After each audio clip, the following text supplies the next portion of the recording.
সরকারি চাকরির আকালের কথা বলল সুপ্রিম কোর্ট। নেই পর্যাপ্ত সরকারি চাকরি, যোগ্য প্রার্থীকে চাকরি দিতে পারছে না সরকার।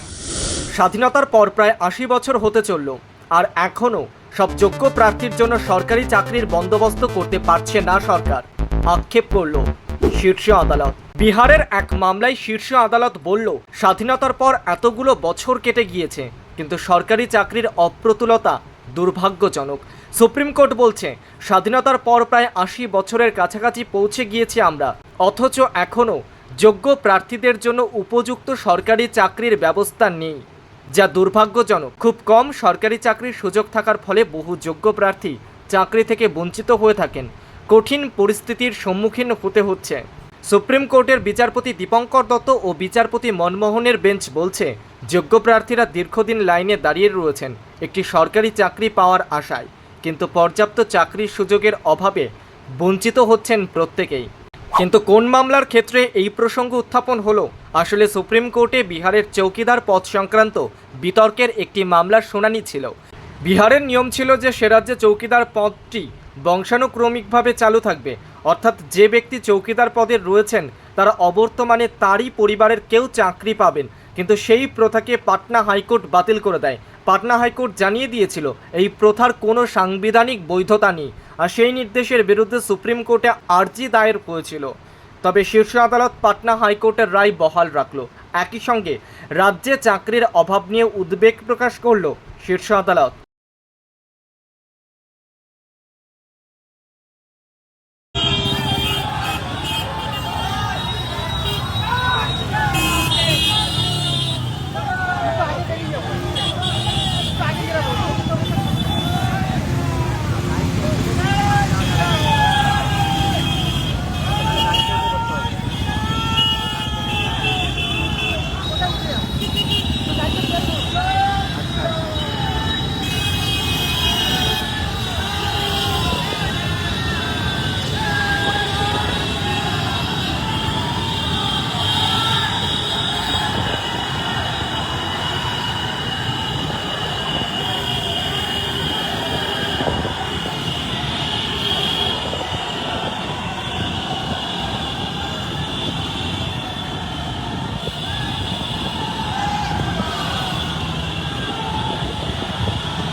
যারা দীঘাতে সরকারি টাকায় মন্দির নয় সাংস্কৃতিক কেন্দ্র করছে, আমি তো চ্যালেঞ্জ দিয়ে বলি, পুরীর আদলে মন্দির করছেন, বলছেন পুরীর মন্দিরের গেটে লেখা আছে হিন্দু ব্যতীত কারোর প্রবেশাধিকার নেই।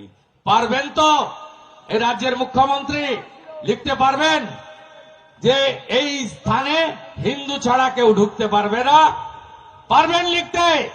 পারবেন না। আর হিন্দুদের মন্দির সরকারি টাকায় হয় না। অযোধ্যায় যে মন্দির হয়েছে 2200 কোটি খরচ হয়েছে, আমরা হিন্দুরা 10 টাকা 50 টাকা দিয়ে 3500 কোটি টাকা বিশ্ব হিন্দু পরিষদকে তুলে দিয়েছি।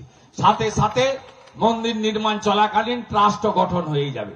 বিশ্ব হিন্দু পরিষদের প্রতিনিধি, সোনাচূড়ার গ্রামবাসীদের প্রতিনিধিদের নিয়ে 11 সদস্যের ট্রাস্ট তৈরি করে এই ট্রাস্টের হাতে মন্দির পরিচালনার সম্পূর্ণ দায়িত্ব আপনাদের সেবক শুভেন্দু অধিকারী দিয়ে যাবে। আপনারা ভালো থাকবেন। জয় জয় শ্রীরাম। যোগ্য যারা শিক্ষক, শিক্ষাকর্মী, শিক্ষিকা, তাদের সঙ্গে ভারতীয় জনতা পার্টি ডে 1 থেকে আছে। আমাদের প্রধানমন্ত্রী যখন লোকসভা নির্বাচনে প্রচারে এসেছিলেন, তখন তিনি ভারতীয় জনতা পার্টির সব সৈনিককে বলে গেছিলেন যে তোমরা লিগ্যাল টিম তৈরি করে এদের পাশে দাঁড়াও। এবং আপনারা সবাই দেখেছেন ডকুমেন্টারি এভিডেন্স 30 ডিসেম্বর বিজেপির 15 জন এমএলএ এসএসসি ভবনে গিয়ে 7ই জানুয়ারি যে হিয়ারিং ছিল তার আগে গিয়েই যোগ্যদের তালিকা জমা দেওয়ার দাবি করেছিলাম। চেয়ারম্যান সিদ্ধার্থ মজুমদার পালিয়ে গেছিলেন, মমতা ব্যানার্জির নির্দেশে সচিব মিট করেছিলেন। তাই বিজেপি যোগ্যদের পক্ষে এবং 23 লক্ষ পীড়িতর পক্ষে। কারণ এটাতে 18 বা 6000-এর ভাগ করলে হবে না। এই পুরো স্ক্যামটাতে পশ্চিমবাংলার 2016 সালে এসএসসি পরীক্ষায় বসা 23 লক্ষ বেকার যুবক যুবতী তারাই এফেক্টেড, তারাও বঞ্চিত হয়েছেন।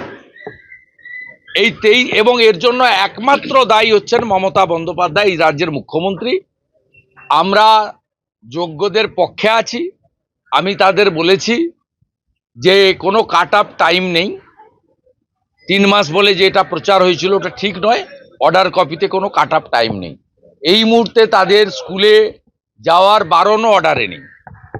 এই মুহূর্তে তাদের বেতন বন্ধ হওয়ার কথাও অর্ডারের কোথাও লেখা নেই, যেহেতু তারা যোগ্য। এবং তাদেরকে আমি একটা জিনিস পরিষ্কার করে বললাম যে 20-25 জন যোগ্য শিক্ষক শিক্ষাকর্মী শিক্ষিকা বোনেরা এসেছিলেন, অত্যন্ত ভেঙে পড়েছেন। আমি তাদের বলেছি, দেখুন, মমতা ব্যানার্জি এবং তার পরিচালিত এসএসসি, পার্থ চ্যাটার্জির নেতৃত্বে, এসএসসির তো কোনো রোল ছিল না, এসপি সিনহার নেতৃত্বে আলাদা রিক্রুটমেন্ট কমিটি করা হয়েছিল এবং এসএসসির যে অটোনমি সেটা নষ্ট করে, এটা হয় না কোথাও। এসএসসি একটা অটোনমাস বডি, বিধানসভায় আইন করে তাকে দায়িত্ব দেওয়া হয়েছে, তার একটা হ্যান্ডবুক আছে নিয়োগের ক্ষেত্রে। কিন্তু পার্থ চ্যাটার্জি একটা বিরল প্রাণী, তিনি এসএসসিকে তুলে দিয়ে এসপি সিনহার নেতৃত্বে একটা রিক্রুটমেন্ট টিম বানিয়েছিলেন। বেহালায় বাঁশদ্রোণীতে পার্থর বাড়ি থেকে এগুলো হতো এবং ভাইপোর ওখানে টাকা কালেকশন হতো, সেটাও বেহালাতে সুজয় কৃষ্ণ ভদ্রের বাড়িতে, প্রমাণিত সত্য।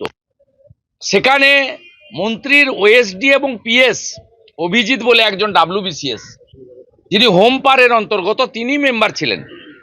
আমি ওদের বলেছিলাম এরা ওএমআর দিয়েছিল। যদি প্রধানমন্ত্রী নরেন্দ্র মোদীজি না থাকতেন, তার দপ্তরের আওতায় তো সিবিআইয়ের সিট না হতো, সেদিনের বিচারপতি আজকের বিজেপি সাংসদ অভিজিৎ গাঙ্গুলি যদি সিট গঠন না করতেন, তাহলে দিয়ে যাওয়া ওএমআরকে নতুন করে পুনর্জীবিত করে, অর্থাৎ পুনর্মুদ্রিত করে ডকুমেন্টটা পেতেন না। তাহলে আপনারাও অযোগ্যের দলে পড়ে যেতেন।